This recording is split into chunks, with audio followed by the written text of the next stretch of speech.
આવશે આપણે ટ્યુઝડે આપણી એક્ઝામ છે એકાઉન્ટ્સની એન્ડ જસ્ટ અત્યારે મીન્સ હમણાં થોડા ટાઈમ પહેલાં મને એક સ્ટુડન્ટનો કોલ આવ્યો એન્ડ મને કહે છે કે સર મને પાર્ટનરશિપના જે ફાઇનલ એકાઉન્ટ્સ છે ઓકે જે વાર્ષિક હિસાબો છે પાર્ટનરશિપના ભાગીદારી પેઢીના તે મને નથી ફાવતા, તે મને શીખવાડી દો.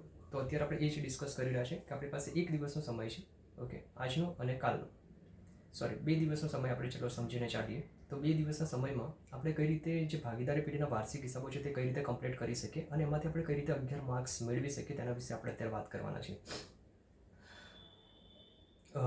ટેન્શન લેવાની કોઈ જરૂર નથી, આરામથી થઈ જશે, ઓકે. બટ આપણે કઈ રીતે એને કવર કરવું, ઓકે. 11 માર્કનો જે સમ પૂછવાનો છે આપણા માટે બહુ જ વધારે ઇમ્પોર્ટન્ટ છે. તમારા 7 માર્ક તમે કવર કરશો એટલે તમારું 1% વધી જશે. તો અહીંયા આપણે સમજી શકીએ છીએ ઓલમોસ્ટ આપણા 2% વધી શકે તેમ છે. 11 માર્કનો સમ છે, ઓકે. અને ભાગીદારી પેઢીને આપણે જ્યારે વાર્ષિક હિસાબો કરીએ ત્યારે એની સાથે સાથે બીજી ઘણી બધી વસ્તુ ક્લિયર થઈ જતી હોય છે. ઘણા બધા આપણા જે કન્સેપ્ટ છે એ ક્લિયર થતા હોય છે. સો બહુ જ વધારે સારું ચેપ્ટર છે. બટ અત્યારે આપણી પાસે ઓછો સમય છે, તેની અંદર કઈ રીતે ક્લિયર કરી શકીશું તેના પર આપણે વાત કરીશું. સૌથી પહેલાં તો અત્યારે આપણે કઈ રીતનું કરીશું કે જે એના હવાલા હોય છે, અત્યારે હવાલા એક પણ આપણે અત્યારે પહેલાં ના જોઈએ. પહેલાં આપણને જે એ લોકો જે કાચું સરવૈયું આપે છે, કાચા સરવૈયાની અંદર જે વિગત હોય છે, તમને એટલો તો ખ્યાલ કદાચ હશે જ કે આપણને જ્યારે રકમ આપતા હોય છે ત્યારે રકમની અંદર 2 વસ્તુ હોય છે. આ ભાગીદારી પેઢીના જે વાર્ષિક હિસાબો છે તેની વાત કરીશું. તેની અંદર જે રકમ હોય છે, રકમના 2 વસ્તુ આપતા હોય છે. એક છે કાચું સરવૈયું અને બીજું હોય છે હવાલાઓ.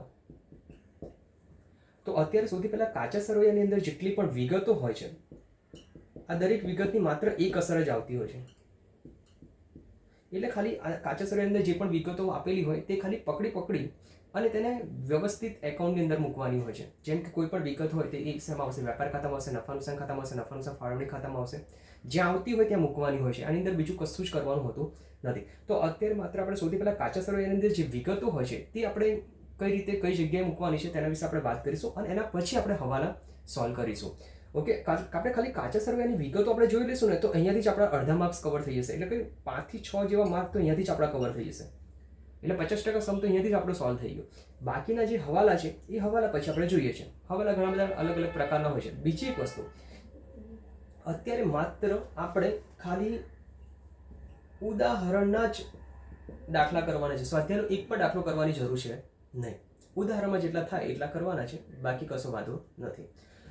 જોઈએ, સૌથી પહેલા આપણે જોઈએ અત્યારે ઉદાહરણ નંબર 1.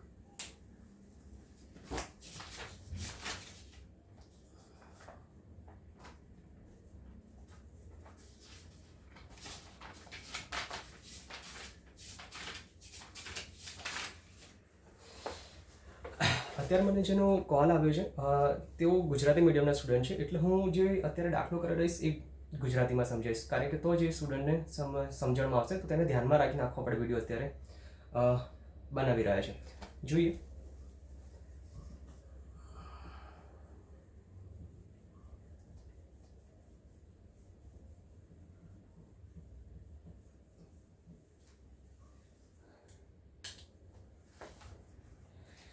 ઉદાહરણ નંબર 1 જે આપણને પેજ નંબર 45 ઉપર આપેલું છે.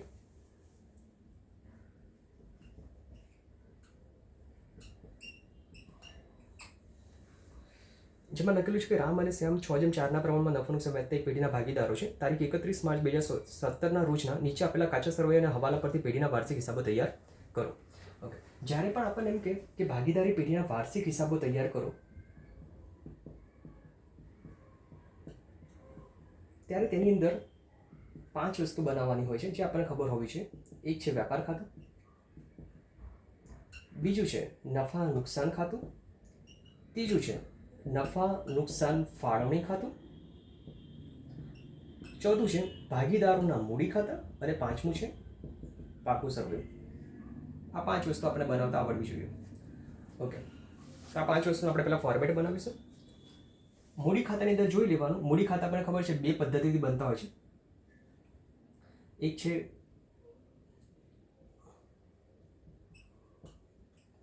કાયમી અને બીજું છે જે પેઢીના મૂડી ખાતા કાયમી નથી હોતા તે. ઓકે, તો જોઈ લેવાનું કે કઈ પદ્ધતિથી આપણે મૂડી ખાતા બનાવવાના છે. તો આપણને ખબર કઈ રીતે પડે કઈ પદ્ધતિથી મૂડી ખાતા બનાવવાના છે. તો અત્યારે જેવી રીતે આપણી પાસે ટાઈમ છે એ પ્રમાણે હું એકદમ શોર્ટમાં કહી દઉં તો તમારે કાચું સર્વે જોઈ લેવાનું. કાચા સર્વેની અંદર જો મૂડી ખાતા આપેલા હોય એકલા તો મૂડી ખાતા બનાવવાના, અને જો મૂડી ખાતાની સાથે સાથે તમને એવું ચાલુ ખાતાની પણ કોઈ વિગત આપેલી હોય તો મૂડી ખાતા અને ચાલુ ખાતા બંને બનાવવા પડે આપણે. તો અત્યારે આપણને ખાલી મૂડીની જ વિગત આપેલી છે. દેખો જમણી સાઈડ ઉપર લખેલું છે કે રામની મૂડી 80,000 છે, શ્યામની મૂડી 70,000 છે. ચાલુ ખાતાની કશે વિગત મને જો દેખાતી નથી કાચા સર્વેમાં, તો અહીંયા ચાલુ ખાતા બનાવવાના નથી, ખાલી માત્ર મૂડી ખાતા બનાવવાના છે. ચાલુ ખાતું બનાવવાનું તો એની અંદર વિગત આપેલી હોત અને આપણે ચાલુ ખાતા પણ બનાવીએ. આ સિમ્પલ વસ્તુ છે. જોઈ લઈએ હવે ફટાફટ અંદર જેટલી પણ વિગતો આપેલી છે કાચા સર્વેની એ કઈ કઈ જગ્યાએ મૂકવાની છે. તો આપણે પહેલાં 5 ખાતા બનાવી દઈશું અને એક પછી એક વિગત ઉપાડીને ખાલી મૂકીશું. જેમ કે હું અહીંયા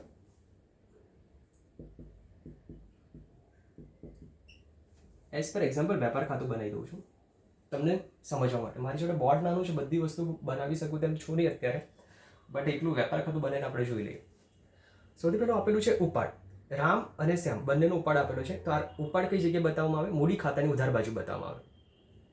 ઓકે, કેમ ત્યાં બતાવવામાં આવે? કારણ કે ઉપાડ કરીએ, ઓકે, જ્યારે પણ કોઈ ભાગીદાર ઉપાડ કરે છે ત્યારે મૂડી ઓછી થાય. મૂડી ઓછી થાય એટલા માટે તેને મૂડી ખાતાની ઉધાર બાજુ બતાવવામાં આવે છે.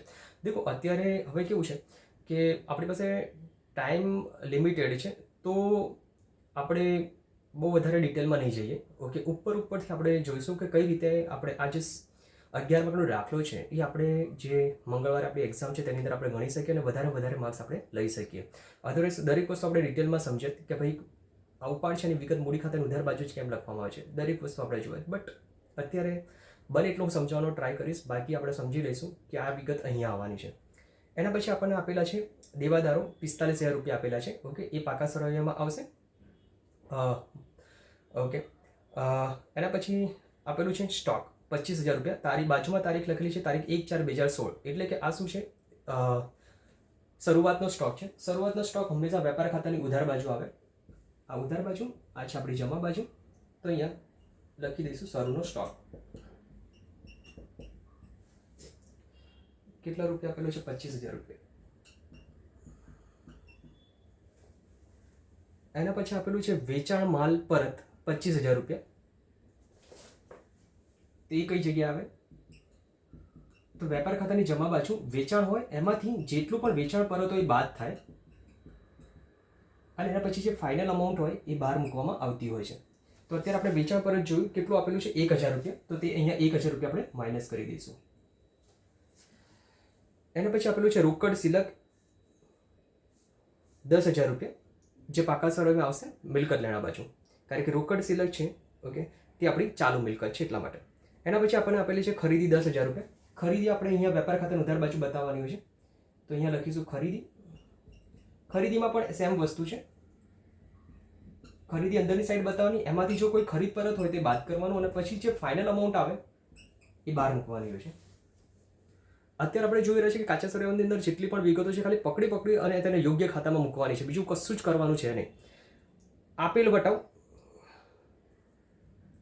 જે આપેલો છે આપણને, સોરી, ખરીદી કેટલી છે? રોકડ સિલક 10,000 છે, ખરીદી આપણને આપેલી છે 60,000. એના પછી આપણને આપેલું છે આપેલ વટાવ 500 રૂપિયા. આપણે વટાવ આપેલો છે જે નફા નુકસાન ખાતાની ઉધાર બાજુમાં આવશે. ગાલખાત આપેલી છે 500 રૂપિયા, એ પણ આપણે ગાલખાત આપેલી છે 400 રૂપિયા, જે પણ નફા નુકસાન ખાતાની ઉધાર બાજુ આવશે. ગાલખાતનું જે એક નાનકડું એવું ફોર્મેટ હોય છે જે નફા નુકસાન ખાતાની ઉધાર બાજુ આપણે બનાવતા હોઈએ છીએ.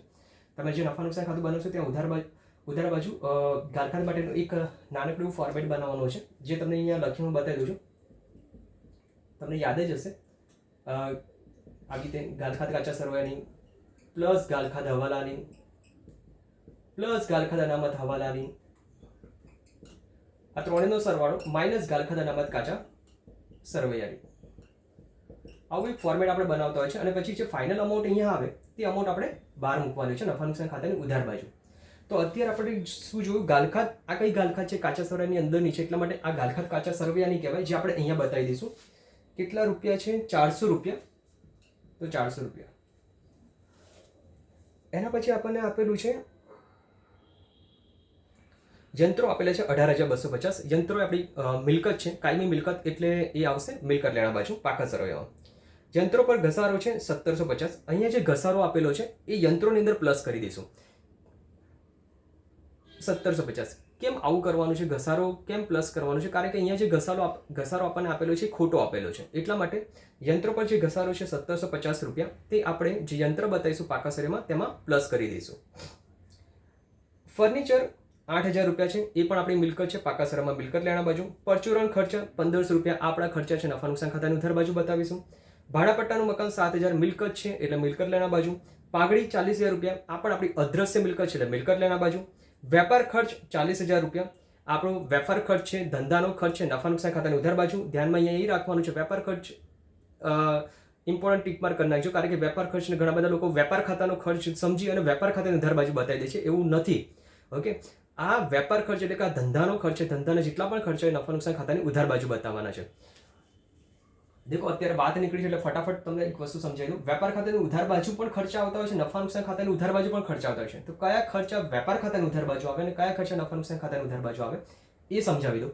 તો અહીંયા વેપાર ખાતાની ઉધાર બાજુ તમારા ખરીદીને લગતા જેટલા પણ ખર્ચા હોય તે અહીંયા બતાવવાના છે. બાકી ધંધાને લગતા ખર્ચા, વેચાણને લગતા ખર્ચા એ બધા તમારે નફા નુકસાન ખાતાની ઉધાર બાજુ બતાવવાના છે. એના પછી આપણું છે ભાડું અને વેરા, ધંધાનો ખર્ચ છે, નફા નુકસાન ખાતાની ઉધાર બાજુ. આવક માલ ભાડા ભાડું, અહીંયા ધ્યાન રાખવાનું છે. આવક માલ ભાડા ભાડું અને આના જેવું જ બીજું એક હોય છે જાવક માલ ભાડા ભાડું. તો જે આવક માલ ભાડા ભાડું છે એ ખરીદીને લગતો ખર્ચ છે. ખરીદીને લગતો ખર્ચ એટલે વેપાર ખાતાની ઉધાર બાજુ. અને બીજું હોય છે જાવક માલ ભાડા ભાડું, જે અત્યારે અહીંયા નથી દેખાતું પણ ઘણા બધા સમયમાં જાવક માલ ભાડા ભાડું પણ હોય છે. તો જાવક માલ ભાડા ભાડું છે એ વેચાણને લગતો ખર્ચ છે એટલે નફા નુકસાન ખાતાની ઉધાર બાજુ આવે. એના પછી આપણને આપેલું છે બેંક વ્યાજ. ઓકે, બેંક વ્યાજ તો આપણા ધંધાનો ખર્ચ છે એટલે નફા નુકસાન ખાતાની ઉધાર બાજુ. આપણે કદાચ લોન લીધી હશે અને બેંકને આપણે વ્યાજ આપવું પડતું હશે તો આપણા ધંધાનો ખર્ચ છે તો નફા નુકસાન ખાતાની ઉધાર બાજુ. તમારે અત્યારે એ જ જોવાનું છે કે આપણે ધંધો ચલાવી રહ્યા છે એટલે કે આપણે ભાગીદારી પેઢી ચલાવી રહ્યા છે અને આપણે એ સમજવાનું છે કે આપણા ખર્ચા કયા છે, આપણા ધંધાના ખર્ચા કયા છે. જેટલા પણ ધંધાના ખર્ચા છે બધા નફા નુકસાન ખાતાની આપણે ઉધાર બાજુ બતાવીશું. જ્યારે પણ આપણે ભાગીદારી પેઢીનો કોઈ સમ ગણીએ છીએ ત્યારે આપણે એવું સમજવાનું છે આપણે ભાગીદારી પેઢી ચલાવી રહ્યા છે અને એ સમજી અને પછી જ આપણે સમ ગણવાનું છે. તો આપણે બહુ સારી રીતે સમજી અને સમ ગણી શકીશું. સમ એટલે કે દાખલો, વીમા પ્રીમિયમ, આપણે વીમાનું પ્રીમિયમ ભરીએ છીએ, આપણા ધંધાનો ખર્ચ છે, નફા નુકસાન ખાતાની ઉધાર બાજુ. પગાર, આપણે જેટલા પણ ભાગીદારી પેઢીમાં જેટલા પણ લોકો કામ કરતા હશે બધાને પગાર આપે છે તો આ ધંધાનો ખર્ચ છે, આ પણ નફા નુકસાન ખાતાની ઉધાર બાજુ.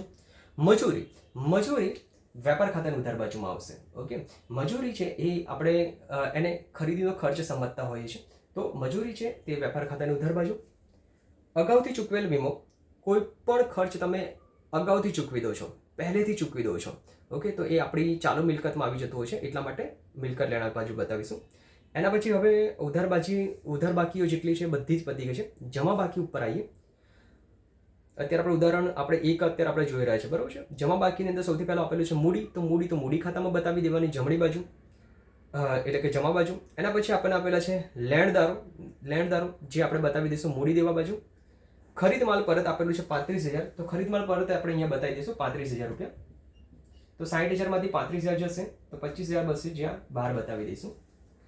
એના પછી આપણને આપેલો છે બેંક ઓવરડ્રાફ્ટ. બેંક ઓવરડ્રાફ્ટ એ એક પ્રકારની લોન છે, ટૂંકા સમયગાળાની લોન એવું સમજવાનું છે. તો કોઈ પણ લોન લઈએ તો આપણું દેવું કહેવાય, એટલે આ શું છે દેવું છે. તો મૂડી દેવા સાઈડ બતાવી દઈશું. વેચાણ 8000 રૂપિયા, તો વેચાણ આપણે અહીંયા બતાવી દઈશું 8000 રૂપિયા અને બહારના ખાનામાં આવી જશે 7000 રૂપિયા. સોરી, વેચાણ 78150 છે.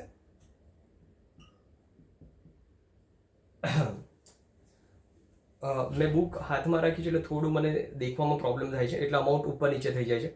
ગાલખાત અનામત 700 રૂપિયા. દેખો, આ ગાલખાત અનામત કાચા સરવૈયાની અંદર લખેલી છે તો આ કઈ ગાલખાત અનામત કહેવાય? કાચા સરવૈયાની કહેવાય. તો ગાલખાત અનામત કાચા સરવૈયાની છે એ અહીંયા બતાવવાની છે. નફા નુકસાન ખાતાની ઉધાર બાજુ આપણે જે નાનું ફોર્મેટ બનાવ્યું છે ત્યાં 700 રૂપિયા, તો અહીંયા આપણે લખી દઈશું 700 રૂપિયા. એના પછી આપણને આપેલું છે મજૂરીના બાકી દેવા, લખેલું છે આ દેવું છે તો મૂડી દેવા બાજુ બતાવી દઈશું 1000 રૂપિયા. ગીતાની 8% લોન. ઓકે, તો આ લોન આપણે લીધી છે, 15000 રૂપિયાની લોન આપણે લીધી છે તો આપણું દેવું છે તો મૂડી દેવા સાઈડ બતાવી દઈશું. દેવી હુંડી એ પણ આપણું દેવું છે તેને મૂડી દેવા સાઈડ બતાવી દઈશું. તો જ્યારે આપણે ખાલી કાચા સરવૈયાની વિગતો આપણે સમજી અને તેને યોગ્ય જગ્યાએ મૂકી છે તો અહીંયા 50% તમારો દાખલો સોલ્વ થઈ જશે. એટલે કે તમારા 5 થી 6 માર્ક તો અહીંયા જ કવર થઈ જશે. હવે દેખો, હવે આપણે આના પછી આપણે જઈશું હવાલો પર. હવાલાની અંદર દેખો, હવાલાની અંદર ખાસ કરીને હવાલાની 2 અસરો હોય છે. એ ઘણા બધા સ્ટુડન્ટ્સને ત્યાં ડાઉટ આવતો છે કે સર હવાલાની અસરો આપતા પણ નથી ફાવતું. એમાં પણ કશો વાંધો નથી, પણ કેટલાક હવાલા બહુ સિમ્પલ હોય છે, તેની અસર આપતા તો આપણને આવડી શકે તેમ છે જ. તો આપણે એવા એવા હવાલા જોઈ લેવાના કે જેની અસર સિમ્પલ હોય છે. જેમ કે હું તમને કહું કદાચ કે ગાલખાદનો હવાલો નોર્મલી પૂછાતો જ છે. ગાલખાદવાળો હવાલો, ગાલખાદ છે, ગાલખાદ અનામતવાળો હવાલો છે. પછી મિલકત ઉપર ઘસારો ગણો, એ હવાલો પણ વારંવાર પૂછાતો હોય છે. વીમા પ્રીમિયમવાળો હવાલો પણ વારંવાર પૂછાતો હોય છે. તો આ 2-3 હવાલા એવા છે જે વારંવાર પૂછાતા હોય છે, જે ઇમ્પોર્ટન્ટ છે અને જે આપણને આવડવા પણ જોઈએ. તો એવા હવાલા, અને આ સિમ્પલ પણ છે. તો આવા કેટલાક હવાલા છે તે આપણે જોઈ લેવાના. બધા હવાલા આપણને અત્યારે ન ફાવે તેમાં કોઈ જ વાંધો નથી, પણ જે સિમ્પલ હવાલા છે એ તો આપણે કરી શકીએ ને. જેમ કે આપણે ઉદાહરણ નંબર 1 ની અંદર જોઈએ.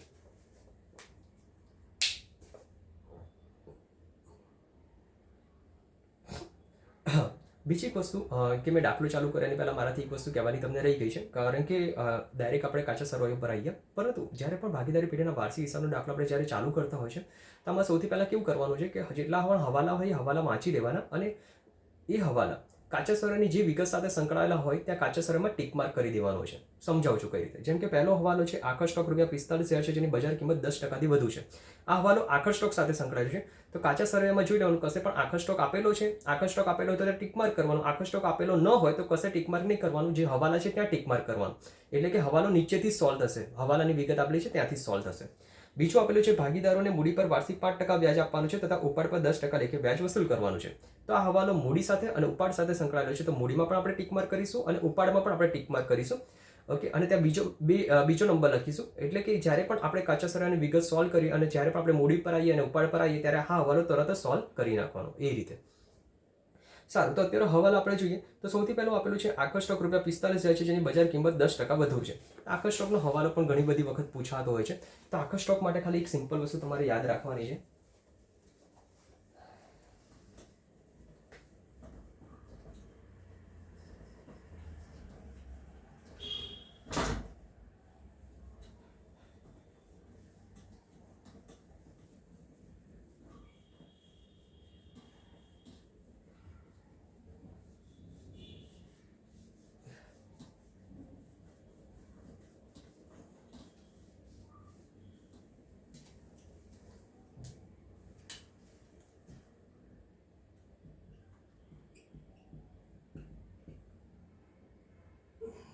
આખા સ્ટોકની અંદર આપણી જોડે 2 રકમ હોય છે.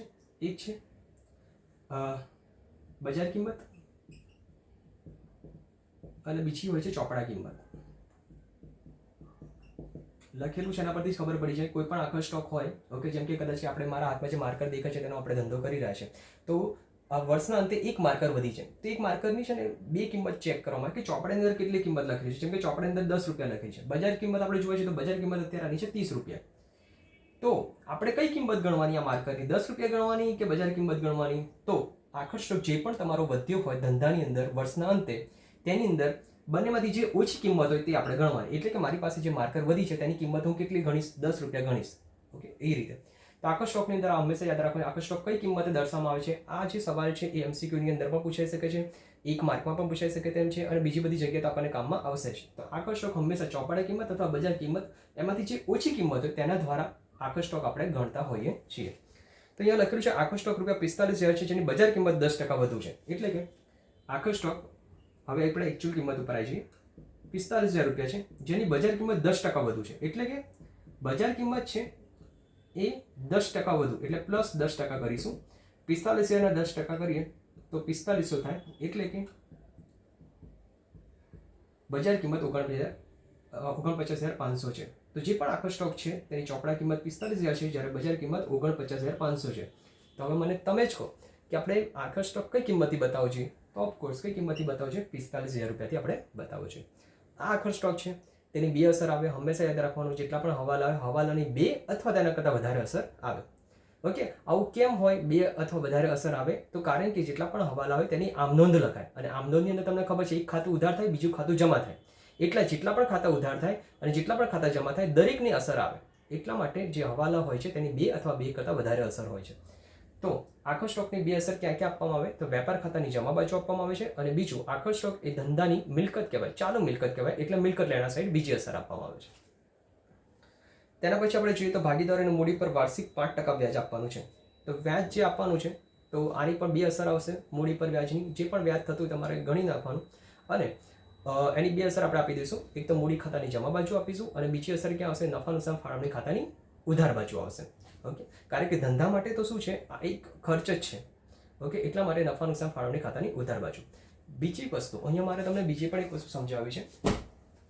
ઘણા બધા સ્ટુડન્ટ્સને આ ડાઉટ હોય છે કે સર આપણે બે ખાતા બનાવીએ છીએ, એક છે નફા નુકસાન ખાતું અને બીજું છે નફા નુકસાન ફાળવણી ખાતું.